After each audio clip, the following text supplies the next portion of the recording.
இணைந்திருப்பது சங்கமம் வானொலியின் நேரடி ஒலிபரப்பு. இணைந்திருக்கிற ஒவ்வொருவரையும் உயிர்த்தெழுந்த வல்லமை உள்ள இயேசு கிறிஸ்துவின் நாமத்திலும் சங்கமம் வானொலி டீம் சார்பிலும் என் சார்பிலும் வாழ்த்துகிறோம். இப்பொழுதும் டொரண்டோ நேரம் 10 மணி 10 நிமிடங்கள். தேவ செய்தி கூட கடந்து செல்ல கத்தர் உதவி செய்வாராக. கத்தருடைய கரத்திலே ஒப்புவிப்போம். வேளையிலும் ஆயத்தமாகிறோம். இணைந்திருங்கள். கத்தர் தாமே வழி நடத்துவாராக. ஆமேன், ஆமேன். அவருடைய செய்தி கண்டுபிடிக்க முடியாமல் இருக்கிறது. பார்ப்போம். கத்தருடைய கரத்திலே ஒப்புவிப்போமா? ஆமேன், ஆமேன்.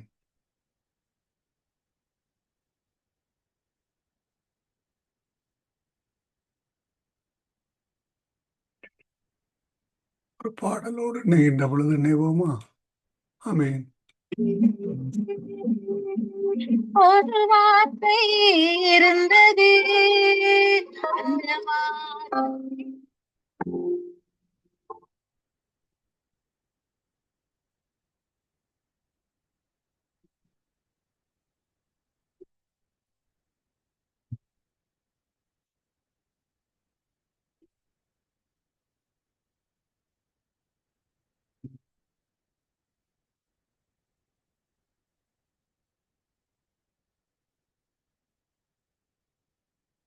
என் ஜனமே மனம் திரும்பு, இயேசுவிடம் ஓடிவா. என் ஜனமே மனம் திரும்பு, இயேசுவிடம் ஓடிவா. இறுதி காலம் வந்தாச்சு, இன்னமும் தாமதம் இறுதி காலம் வந்தாச்சு, இன்னமும் தாமதம்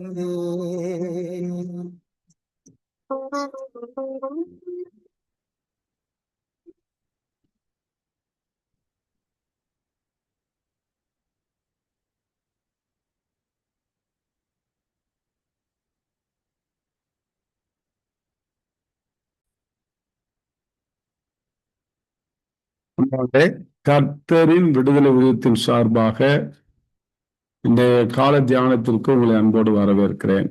இன்றைய நாளிலும் யோவான் எழுதின சுவிசேஷம் 12ஆம் அதிகாரம் 26வது வசனத்தை நாம் வாசித்து அதில் உள்ள ஜெப குறிப்புக்காக நம்ம செபிப்போம்.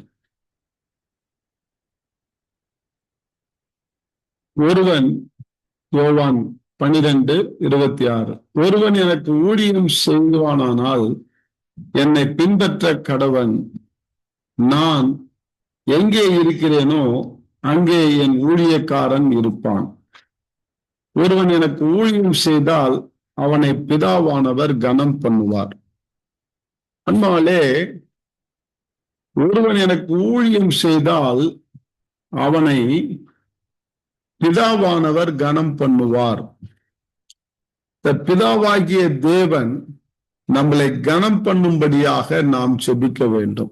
ஆண்டவரே, பிதாவாகிய தேவனே, நீர் என்னை கனம் பண்ணும்படியாக எனக்கு உதவி செய்யும் அப்படின்னு நம்ம ஒரு ஜெபத்தை ஏறெடுத்தாதான் பிதாவானவர் நம்மளை கனம் பண்ணுவார்.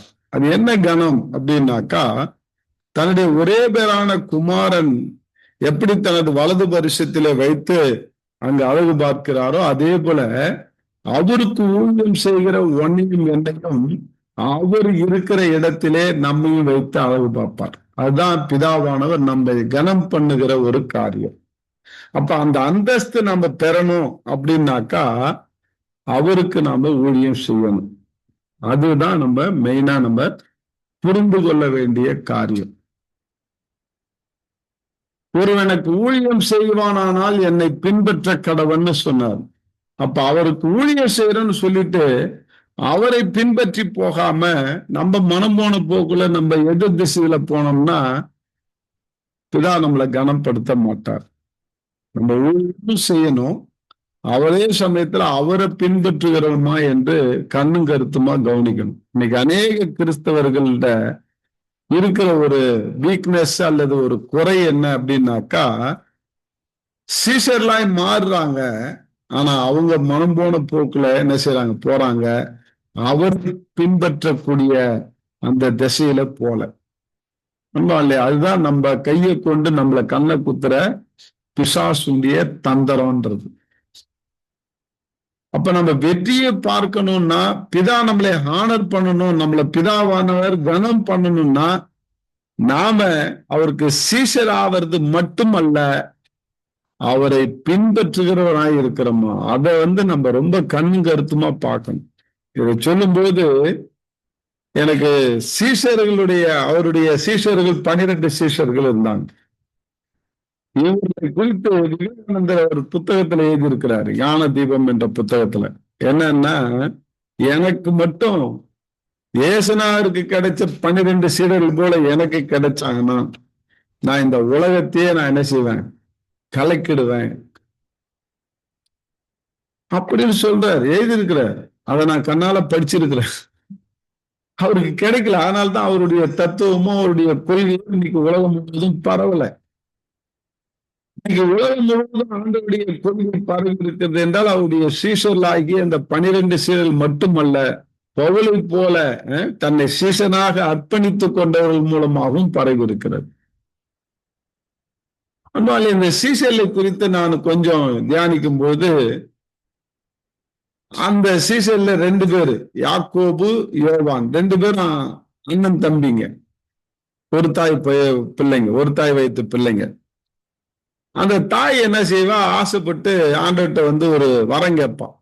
ஏசப்பா, நீ எப்படியா இருந்தாலும் பிதாவினுடைய வலது பரிசத்துல போய் உட்காருவீங்க, அங்க உங்க ஆதீனத்துல நீங்க சிங்காசனம் விட்டு நீங்க உட்காரும் போது என்னுடைய பிள்ளையாகிய யாக்கோபும் யோவானும் உங்க 2 பக்கத்துல, வலது பக்கத்துல ஒருத்தன் இடது பக்கத்துல ஒருத்தன் உட்காரணும்னு நான் ஆசைப்படுறேன், அதை நீங்க அந்த வரத்தை கொடுக்கணும்னு சொல்லுவான்.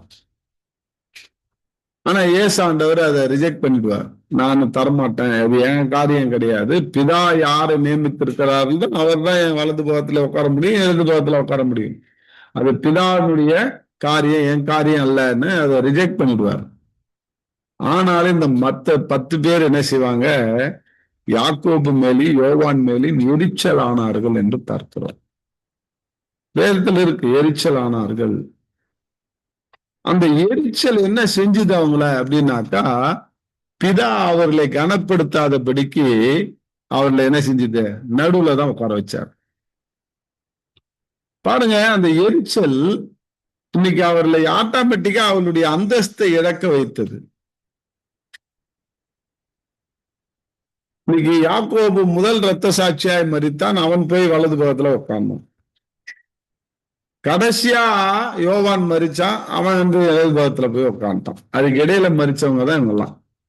அதுல ஒருத்தர் கேட்கிறார், அந்த யோவான்ல தான் நீங்க பாத்தீங்கன்னா தெரியும், யோவானுடைய கடைசி அதிகாரத்துல பேதுருகிட்ட ஆண்டவருக்கு காட்சி கொடுத்து பேசிட்டு இருப்பார். அப்ப பேதுருவை பார்த்து சொல்லுவார், நீ என் மந்தைய மேய் அப்படின்லாம் சொல்லிட்டு இருப்பார். அப்ப பேதுரு 20ஆம் வசனம் பாத்தீங்கன்னா தெரியும், யோவான் எழுதின சுவிசேஷம் 21:20. பேதுரு திரும்பி பார்த்து, இயேசுவுக்கு அன்பாய் இருந்தவனும் ராபோஜனம் பண்ணுகையில் அவர் மார்பில் சாய்ந்து, ஆண்டவரே உம்மை காட்டி கொடுக்கிறவன் யார் என்று கேட்டவனும் ஆகிய சீசன் பின்னே வருவதை கண்டான். அவனை கண்டு பேதுரு இயேசுவை நோக்கி, ஆண்டவரே இவன் காரியம் என்ன என்றான். இதுதான் நம்ம புத்தி. இன்னைக்கு நம்மளை பத்தி நாம ஆராய்ந்து பார்க்க மாட்டோம், நம்ம கண்ணில் இருக்கிற உத்தரத்தை எடுக்க மாட்டோம், அடுத்தவங்க கண்ணில் இருக்கிற துரும்பதான் பார்ப்போம். இதுதான் நம்முடைய கையை வைத்து நம்ம கண்ணை குத்துற பிசாசுடைய தந்திரம். பிசாசு நம்மள ஒன்னும் டைரக்டா ஹெல்ப் பண்ணல, உன் கையை எடுத்து உன் கண்ணை குத்திட்டு உன்னையே என்ன செய்யுது, ஆசீர்வாதத்தை இழக்க செய்யுது. இதுதான் பிசாசுடைய தந்திரம். இவன் பேசாம இருக்கிறவன் இவனுக்கு இன்ஸ்ட்ரக்ஷன் கொடுக்கிறார். 19ஆம் வசனத்துல பாத்தீங்கன்னா தெரியும், இந்த விதமாய் மரணத்திலிருந்து அவன் தேவனை மகிமைப்படுத்த போகிறான் என்பதை குறிக்கும்படி இப்படி சொன்னார். அவர் இதை சொல்லுவ பின்பு அவனை நோக்கி என்னை பின்பற்றி வா என்று சொன்னார். பேதுருக்கு சொல்ற இன்ஸ்ட்ரக்ஷன் என்ன? என்னை பின்பற்றி வா. இவன் பின்பற்றி வர்றதுதான் என்ன செய்யணும்? தானே ஒப்பு கொடுக்கணும். இவன் என்ன செய்யறான்? இவன் மூளையில உதிக்கிறத கேட்கறான். என்னன்னு, ஆண்டவரே என் காரியம் ரைட்டு சொல்லிட்டீங்க, ஏதோ பின்னாடி வேளாம் பாரு யோவான், இவன் காரியம் என்ன அப்படின்னும் போது 22 ஆண்டவர் அவனுக்கு நச்சுன்னு பதில் கொடுக்குறாரு, செவில் அறையிற மாதிரி. அதற்கு இயேசு, நான் வரும் அளவும் இவன் இருக்க எனக்கு சித்தம்